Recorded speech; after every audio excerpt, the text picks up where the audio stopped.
Next, we come to Elections Administration, H1, discussion and possible approval of early voting sites for the general election on November 5th, 2024. Good morning, Judge, Commissioners. Yes, before you, we're seeking approval of the proposed list of the 50 early voting locations for the November 5th general election.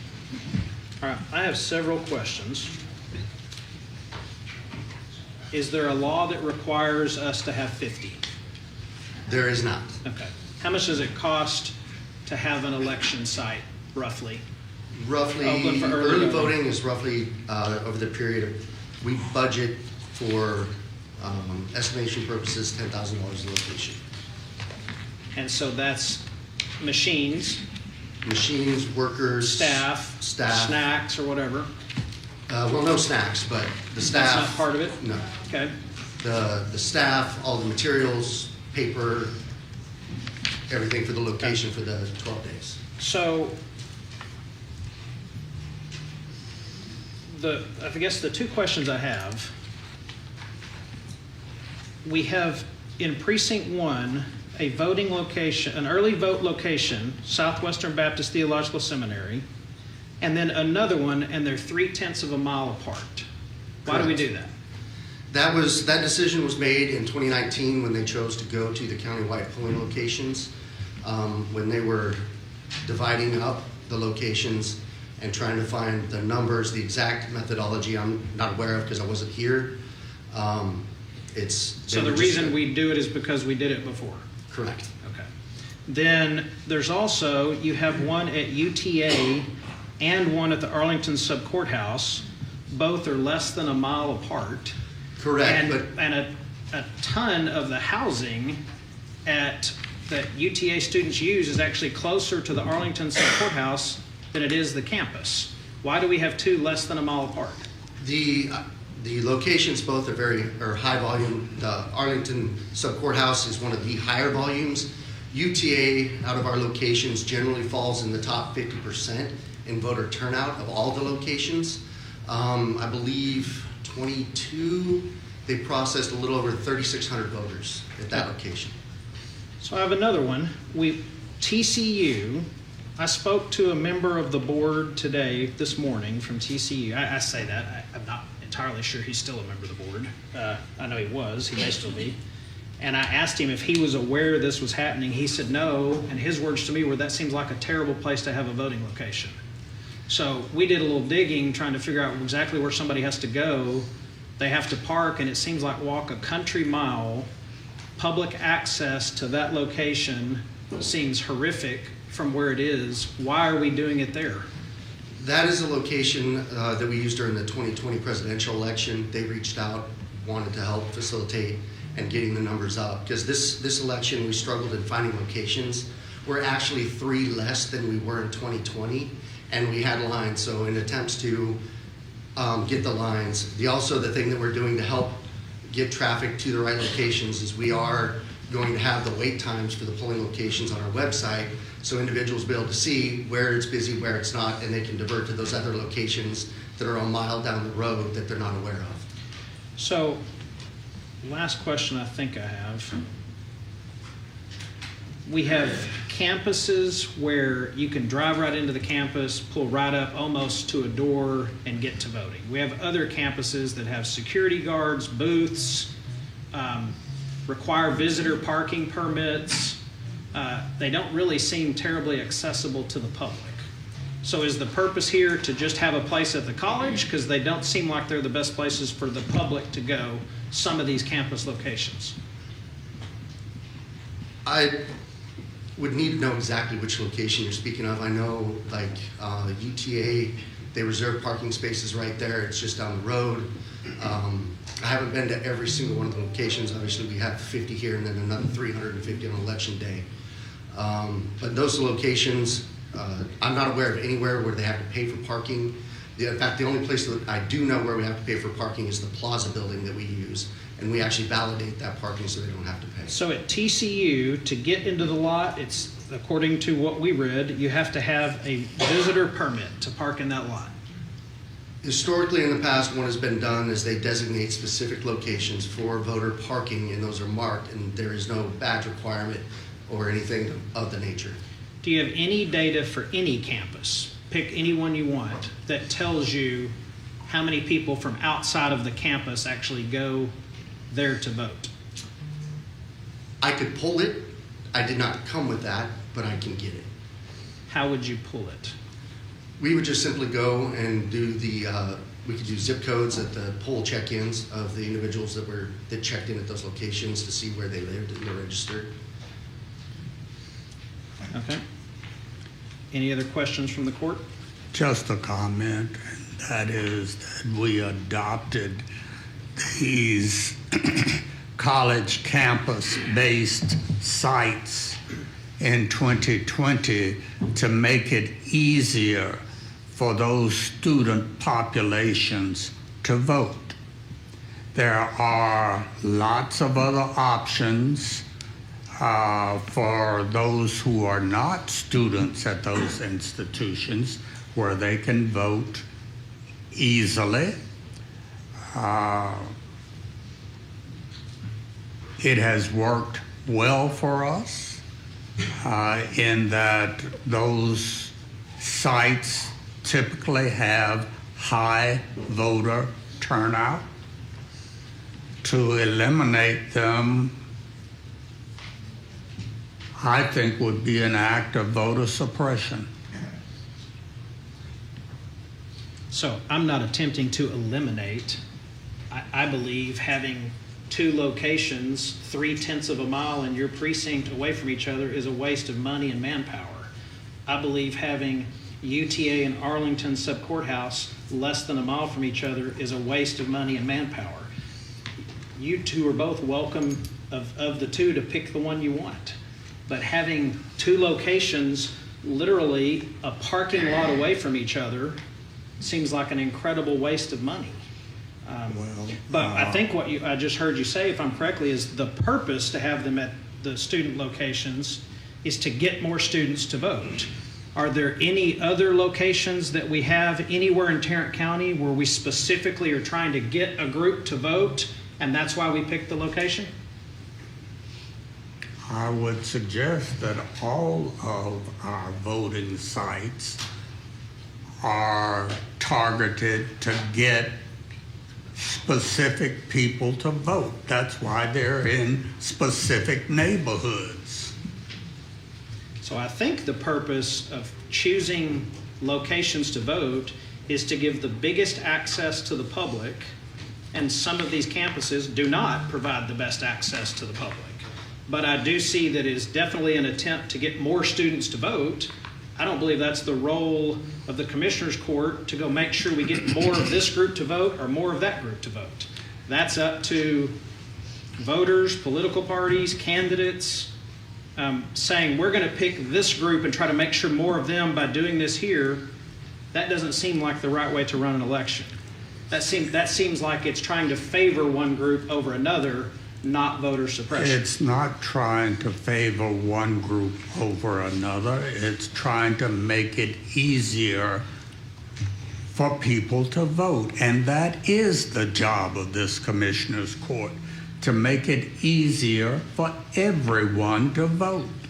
For the court's information, 49 of the 50 locations were also used during the primaries and during the entity election this year. But you don't have a reason why it's 50 other than that's what we've done before. There was no analytical study done. There was nothing to say we got to have a location for every 27,000 people or 105,000 people. This is just what we've done before. This is what we've done and what is available. Finding early voting locations is a struggle because of the 12 days that's required and the hours. A lot of locations do not want to be early voting locations. And so in an effort to reduce lines and to process voters, we try to get early voting locations to help with that as best we can. So take Keller, for example, where there's a population of 60,000 people, there's lines out the door every single election. What did elections do to try to make it easier for Keller? So if you all remember, it was about a year ago, I went and spoke to every one of the commissioners about getting assistance finding polling locations because we were trying to increase the number due to the mandatory statute, and to help spread some of these locations out. Mandatory statute, are you referring to election day? Election day locations, Okay. but also we went out looking for more locations in order to, because the population has been growing and the number of locations, even during early voting, has not been increasing in accordance with the population. So I had maps, visited with each one of the commissioners and spoke about where we had locations. I left them with maps of the locations in efforts to try to do that. So you said this is what was available. If we had had 65 available, would we have 65 early voting locations? If we had them available, we would have submitted them, and it would have been up to the court whether or not we use them. How many do you think we need? For this election, as many as we can get, if we want to process the voters in a timely manner and not have long lines and inconvenience. 100, 200, how many do we need? Early voting, I think if we could get to probably 60 to 70, based off of the numbers and the weights, I think that would reduce it. Election day, I believe we have too many locations, but we are required by law to meet a minimum number on election day. So just so I'm clear, we have too many on election day, but we have to have them to meet the requirement the state passed, but we don't have enough for early voting. That's what you're telling us. To meet the demand, no. Okay, so take, for example, Southwestern Baptist Theological Seminary. How many people voted there last time? I have no idea. Okay. Any other comments from the commissioners? Sure. We do have some speakers, by the way. Okay. Arlington remains the largest city in the United States without mass transportation. It would take a student that does not have a car an hour round trip to walk from campus to the Arlington Sub-Courthouse. Access is the issue here, and it is the responsibility of this Commissioner's Court to make voting accessible to all of the public. Most UTA undergraduates don't have vehicles. There is an unpaid parking lot right across the street from the Maverick Center. Voters can park there that aren't from campus can park there for free and walk across the street. So I would be opposed to eliminating UTA for early or election day voting. So you said it would take an hour for somebody to get to UTA to the Arlington On Sub-Courthouse? foot. Okay, so it's 0.8 miles from UTA to the Arlington Sub-Courthouse. Mhm. You think that takes an hour to go 0.8 miles? I think so. Okay. According to Apple, which I can usually walk faster than this, it takes 18 minutes if they were walking. Now, if you take the apartment complexes that are off campus in the downtown area, they're much closer to the Arlington Sub-Courthouse than UTA. So it wouldn't take them to walk from their home an hour to your Arlington Sub-Courthouse. So 40 minutes round trip, they have to stand in line to vote, and come back. So that amounts to an hour. Okay. All right, we do have some speakers. If there's no comments, I'll move to that. Do we have a motion? No. I move approval of the early voting site. Second. All right, we have a motion and a second to approve the early voting sites. Speakers, first up is Beau French. Following Beau French is Jenny Blunt.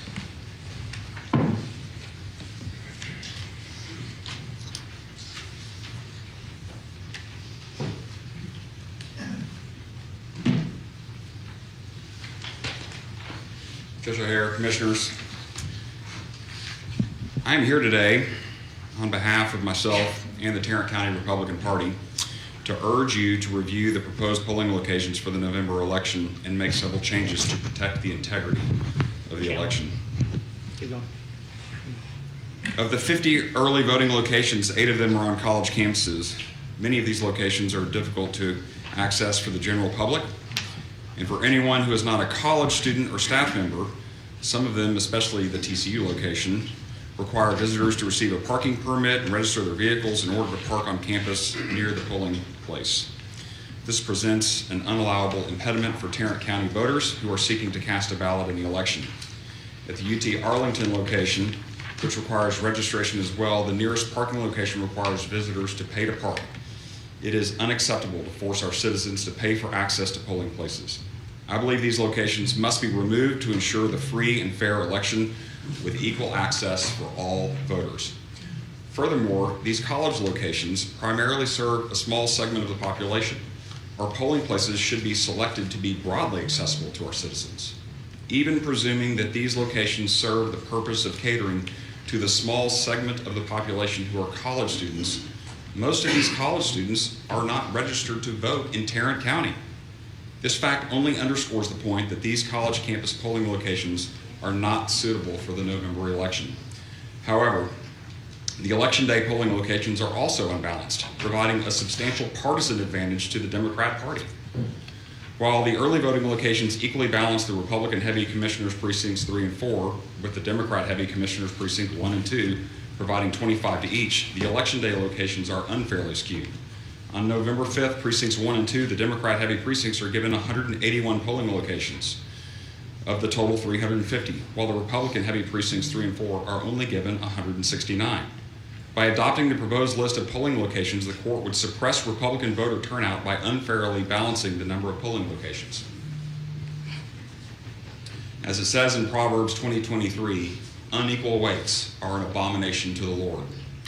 I urge you to avoid rubber stamping this proposal as written and to instead make common sense changes to remove college voting locations and balance the voting locations among the precincts.